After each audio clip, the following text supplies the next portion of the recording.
I'm Victoria, and I head up TenSpace, and everything that we do at TenSpace is all around employee engagement, employee experience, and at the heart of what we do is employee feedback surveys, and that's about capturing employee insight and data and feedback that we can then use to build culture and drive engagement. And so what we're going to talk about today is how we very specifically build the culture that we need for the success of the organisation. And I guess where this came from was I often get asked for benchmarking data. Whilst I'm happy to provide benchmarking data and it has its place, I often kind of give it with a piece of caution that actually I believe that every organisation is individual, just like a person. Every culture is individual, and our role really as leaders or people specialists is really to make sure that the culture that we're building, the engagement that we're building behind that culture, is really aligned to the success of the organisation. So going back to that kind of benchmarking piece, actually, whilst it is useful to compare ourselves to other people, actually what we really need to be doing is measuring our success against the culture that we really need within the organisation. And so that's what we're going to be talking about today. So it's unapologetically about data and insights and measuring and really making sure that we understand our culture and where we are, and make sure that that's aligned to our success. We've got Amy on the call today from the TenSpace team. She's going to be helping with any questions. I'm sure she'll chip in if my slides go awry or anything like that. She'll help us with anything technical. And if you've got any questions, I'll try and address those at the end. Got loads to get through as always, so we'll rattle through the content, and then I'll also stay on afterwards if anybody has got any questions. So yeah, really the key principle that we are talking about today then is that care homes, recruitment agencies and technology businesses are not all the same. So even if you just think about the physical environment of those types of organisations, you walk into a care home, it feels like home, it's plush, there's sofas and it feels like a care home. A recruitment agency, the one that I've been into recently, have been very modern spaces, open plan, loud. People are on phones, there's screens around the walls with targets on and KPIs, and that feels obviously very different to a care home. Technology business, you might have the same type of physical environment as a recruitment agency, open plan, modern environment, but it might be much quieter as people are kind of coding and working on different types of work. So whilst that's just kind of the physical environment of different types of organisations, hopefully you can start to already see how the culture in a care home might be just as different to the culture in a recruitment agency as the physical environment might be. And it's really that we're going to start to kind of explore today. So, like I say, what I really want to kind of get across today is about that we can, using data and insight and feedback, we can really get into the nooks and crannies about where our cultures are and the type of culture that we've got in an organisation. And then using that, we can really start to identify where the gaps are and where we need to kind of create action plans and build that up in order to close those gaps and really align our success of the organisation. So I've kind of identified here 5 different types of culture, and if there are other types of cultures, please do kind of put it in the chat, because we'd love to kind of expand this piece of work that we're doing. The 5 types of culture then. All right, so sales culture. So you might be thinking about recruitment industry, large established tech businesses, for example, that are all about sales, automotive businesses, maybe even recently invested or acquired businesses where, they've had that injection of cash and they've really got something to prove in terms of the growth of the organisation.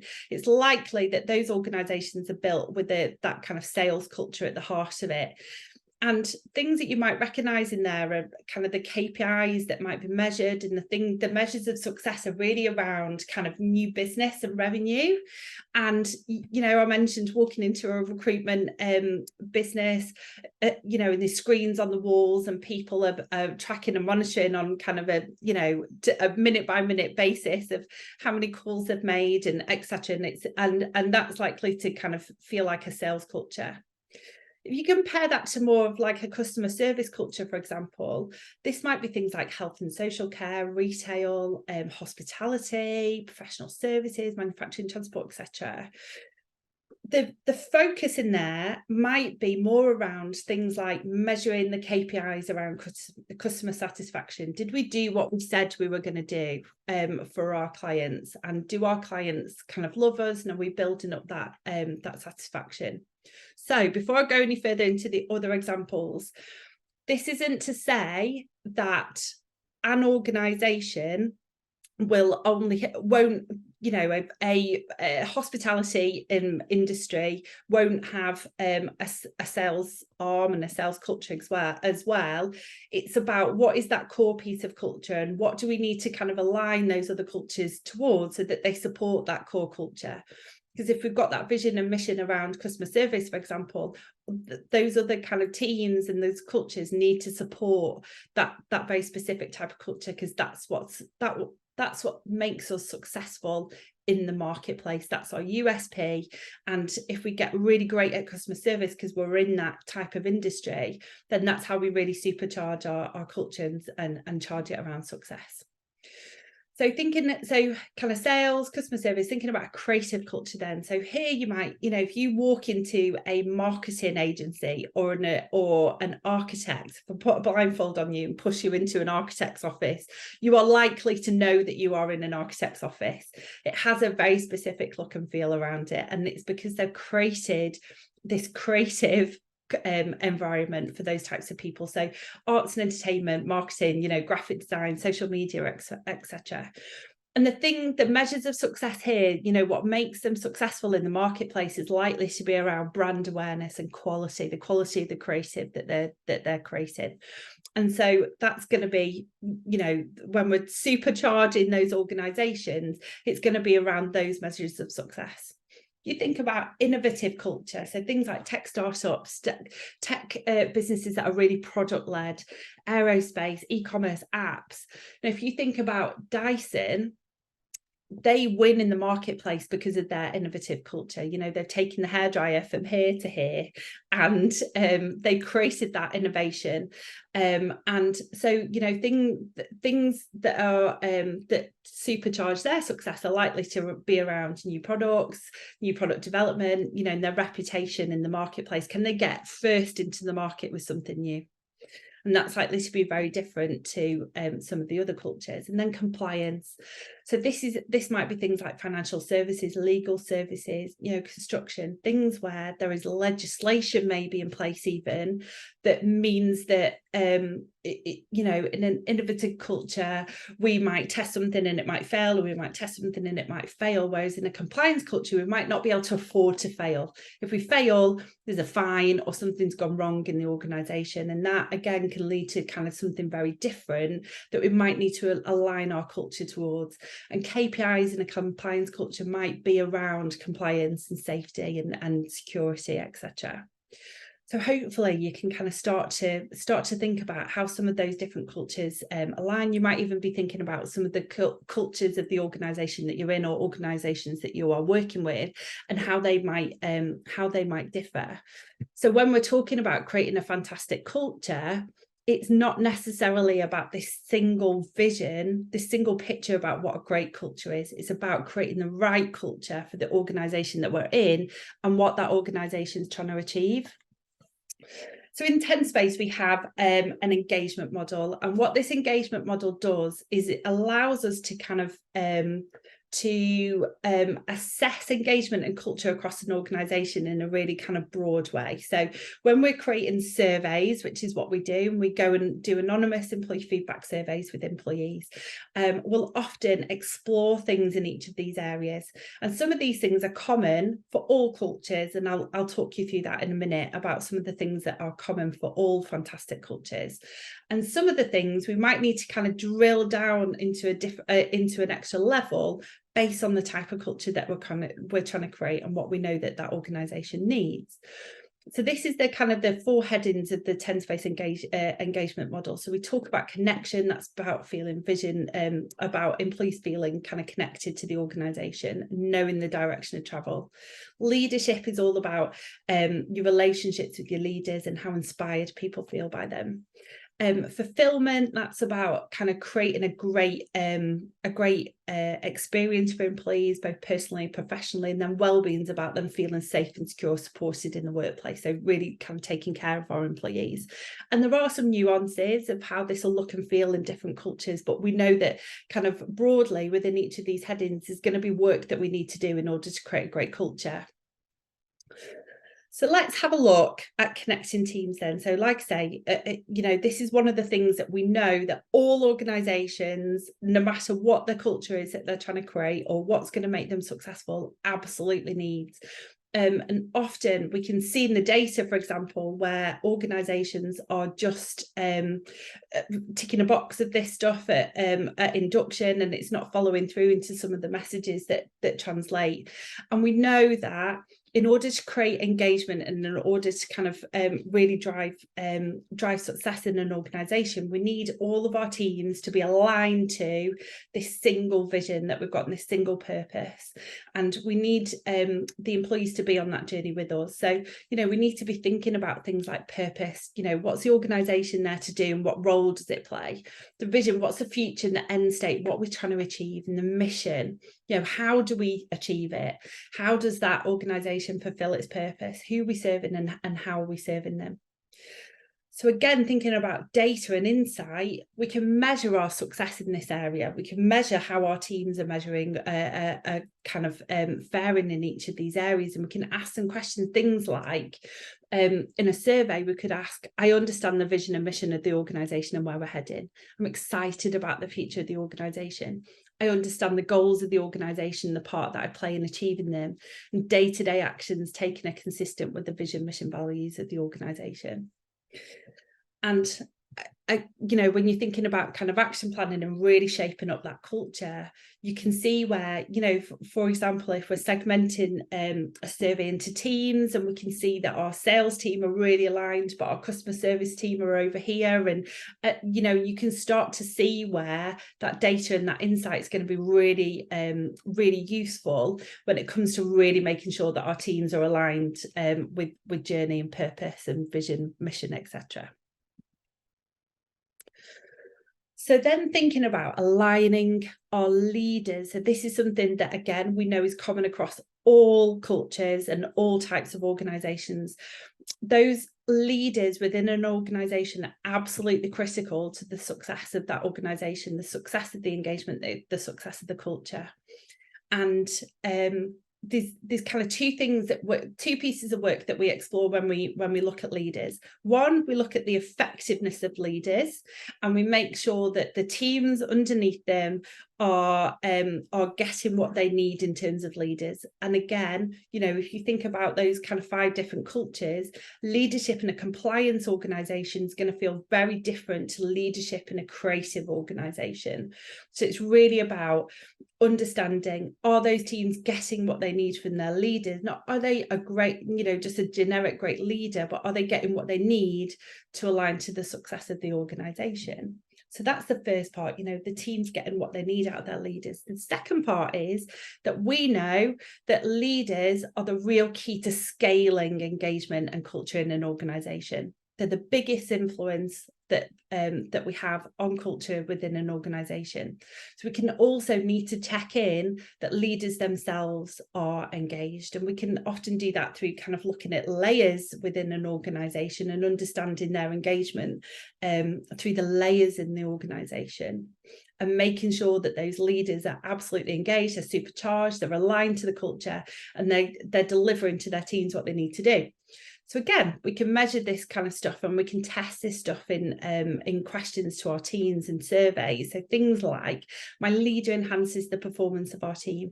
My leader practices what they preach.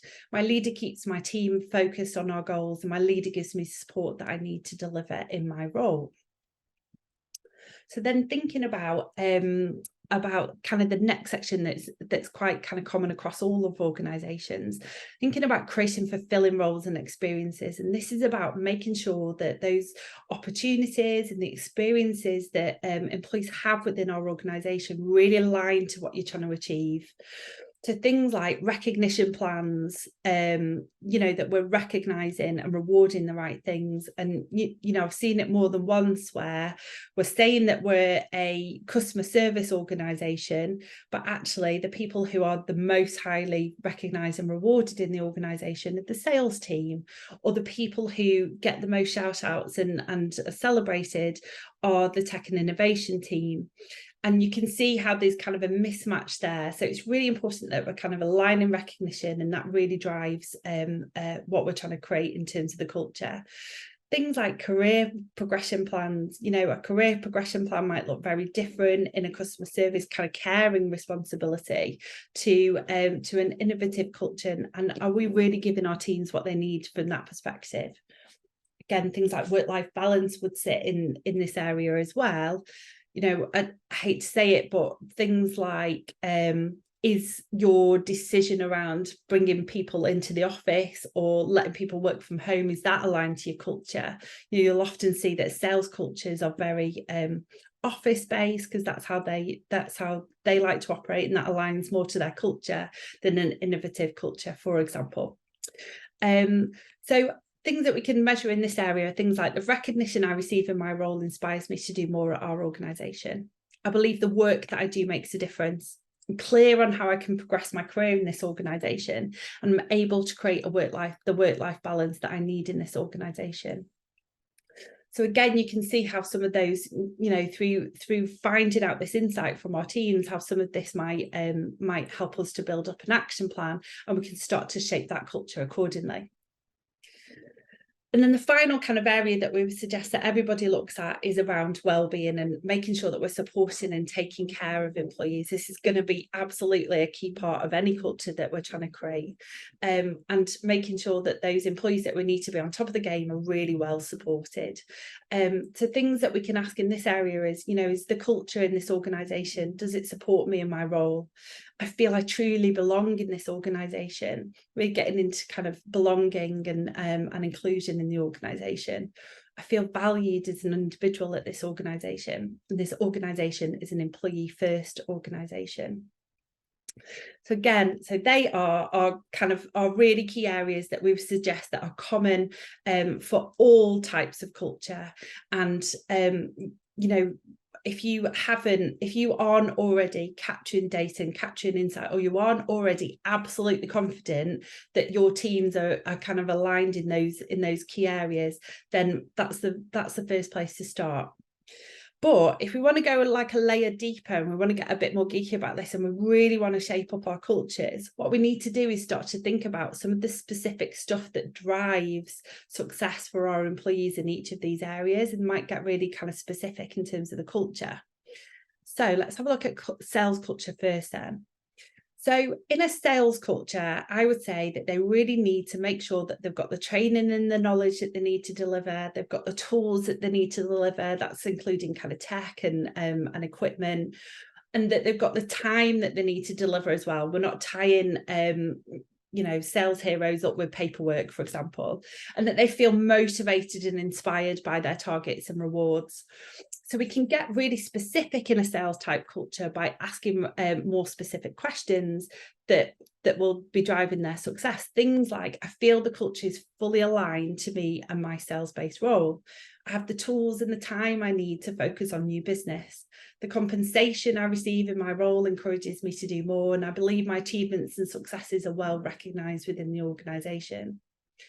So hopefully, even just from kind of delving into that sales culture, you can see how we've gone that one layer deeper. And that while some of those more kind of broad and generic questions are right, when we're really trying to create a very specific type of culture, we might need to go that layer deeper, and we might need to get more specific. So thinking about customer service culture then, so really this is about making sure they've got the processes in place that they need, they've got the autonomy that they need to deliver that client base and deliver really great service. So things that we might need to measure here are my leader gives me the support that I need to do the right thing for our customers. I'm motivated by the success measures and KPIs that we've got in place in our team. Have the autonomy I need to serve our customers well. I'm proud of the service that we provide to our customers. You can see how those types of questions are very different to the sales types of questions, and how we're going to get a very different type of insight that might drive a different type of action plan. So thinking about creative cultures then. So often in creative cultures, this is about making sure that people have got the time and the space and the environment that they need in order to be creative and do their best work.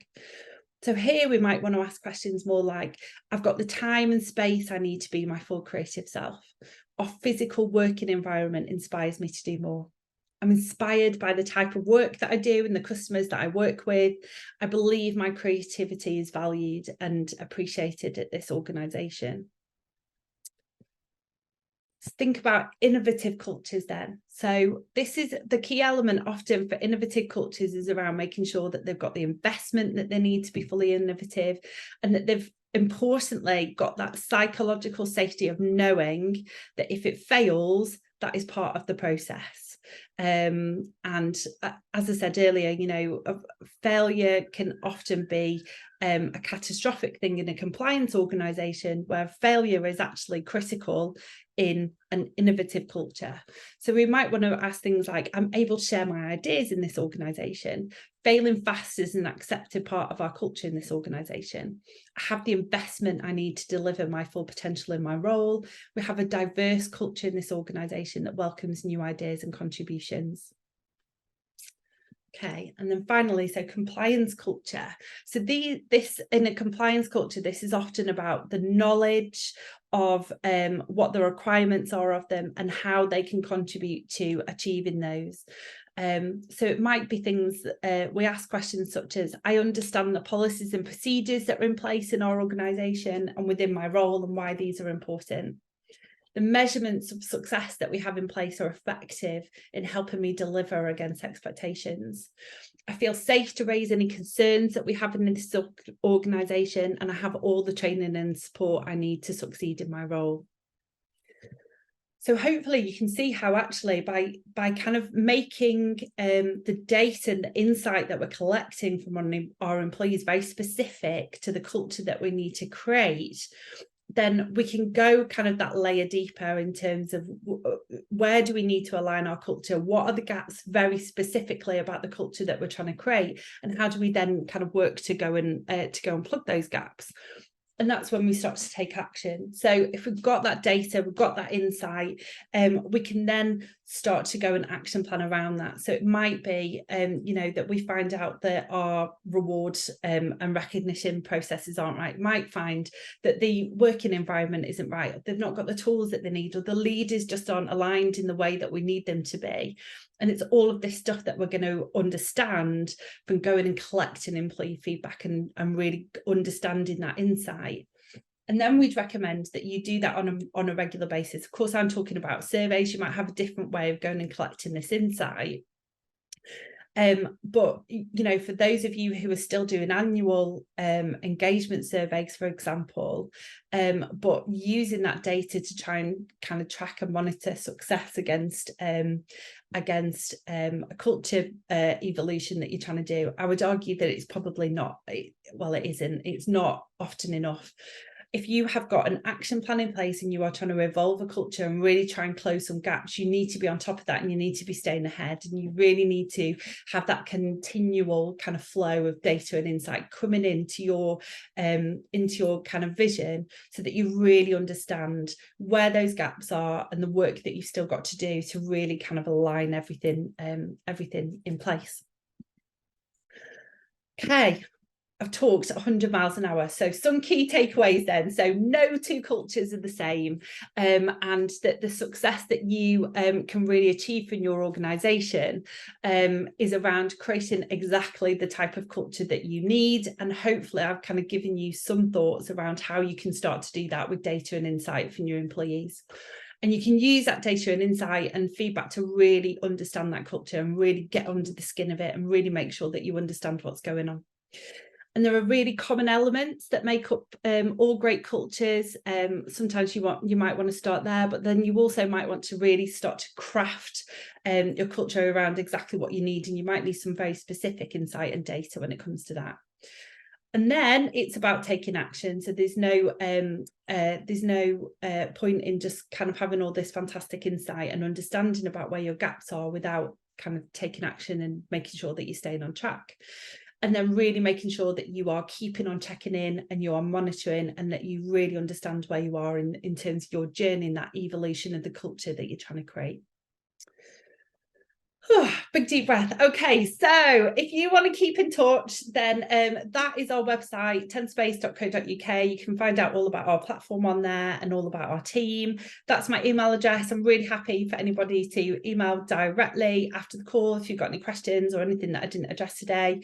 You can find me and actually Kate, who is also on the call today. Thanks, Kate, on HR Directors podcast. If you have not had enough of my Mancunian accent this morning, you'd like to hear some more, but other than that, I'd just like to say a massive thank you for coming along, and I'll stay on and check if there's any questions, etc.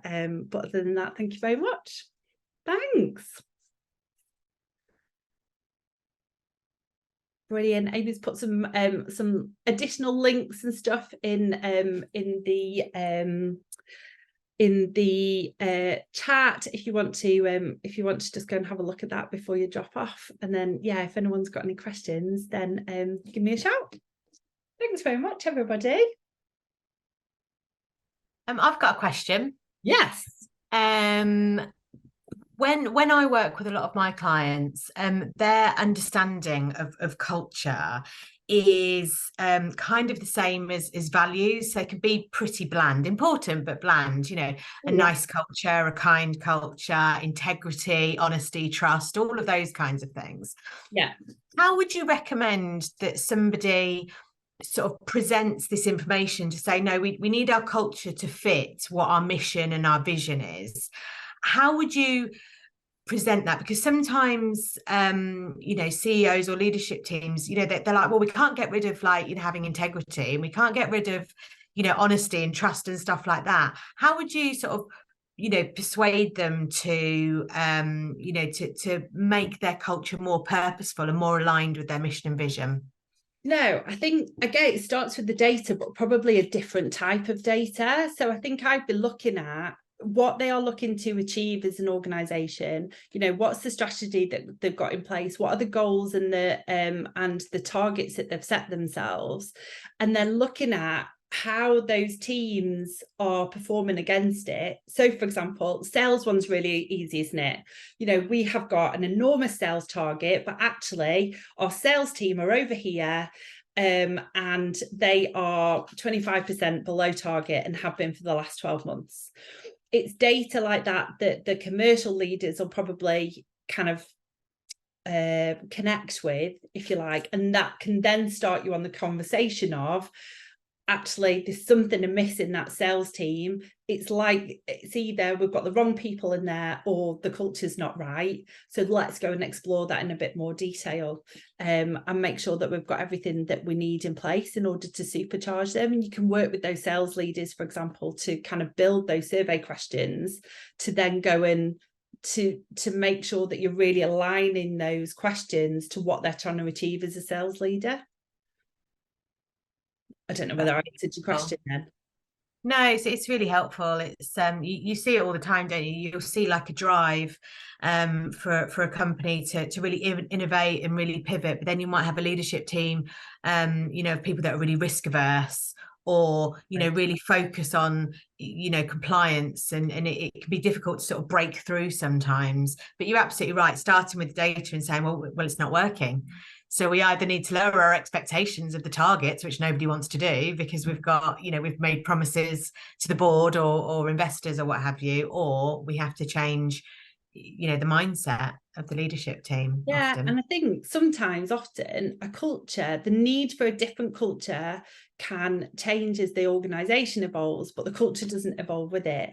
So if you think of a tech startup journey, you start off in a very innovative space, and then it becomes much more sales focused, and then it becomes much more culture focused. And actually, if you're not culture focused, customer service focused, if you're not evolving things on that journey, you're going to end up with a culture that was 5 years old that doesn't match what you're trying to achieve.